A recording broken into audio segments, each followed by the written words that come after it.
Drill down a little further on this with Ashleigh Banfield, the host of Banfield on NewsNation, who joins us this evening. So, we've been talking, Alex has been covering it, had a couple of conversations, Ashleigh, with him about this case where all the evidence, as he's told us, that links Armstrong to the crime is circumstantial evidence. So it's a circumstantial case. Is that enough, to convict someone of first-degree murder?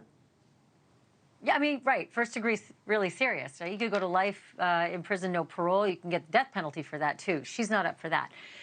But I always have to say, Connell, that sometimes a circumstantial case is more powerful. I know that sounds crazy. But the truth is, witnesses aren't always reliable. That's direct evidence. But if somebody walked into your house with an umbrella and they were soaking wet and dripping, that's circumstantially raining out.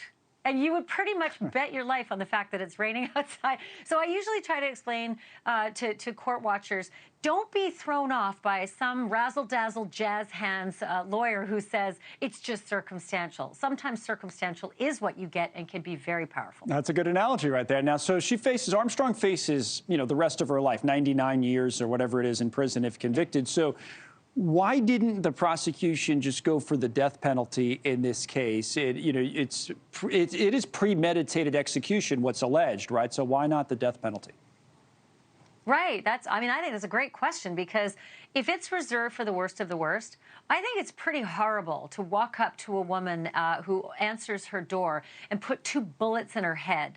And then while you contemplate over a dying woman, wait 45 seconds for the last and final bullet to go through her heart. To me, that's kind of worst of the worst. But it's really weird when you talk about women in a courtroom. And having a jury look across a courtroom at a woman and hand out a death penalty for whatever reason can be really, really hard. Just think Jodi Arias. She's the worst of the worst, and it didn't work there.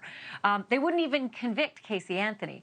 Lori Vallow skated on it on a technicality. Otherwise, she probably would have, they would have gone for the death penalty in that case. They wanted it.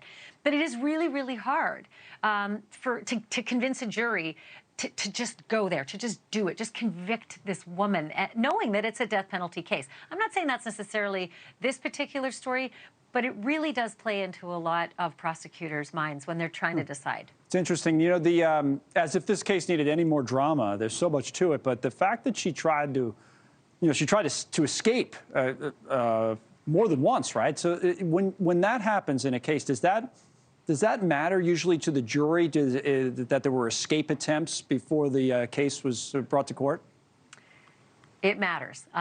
If I'm the prosecutor, I'm going to show, well, first of all, they fought to get it in, and they won. So they will be seeing it. But if I'm the prosecutor, Connell, I'm saying, look at this woman run. Not once, but twice. That is what we in the business call consciousness of guilt. And then I would see the defense attorney stand up and say, that woman was terrified.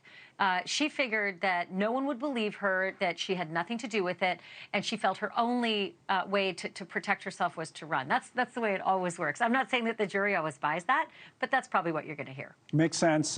Great analysis as always. Thank you, Ashleigh. I know you'll have more on this tonight on Banfield, 10 p.m. Eastern right here on NewsNation. Thanks for joining us. Ashleigh Banfield. All right. A California... Thanks so much for watching. Go to joinnn.com to find NewsNation on your television provider. And don't forget to click the red subscribe button below to get more of NewsNation's fact-driven, unbiased coverage.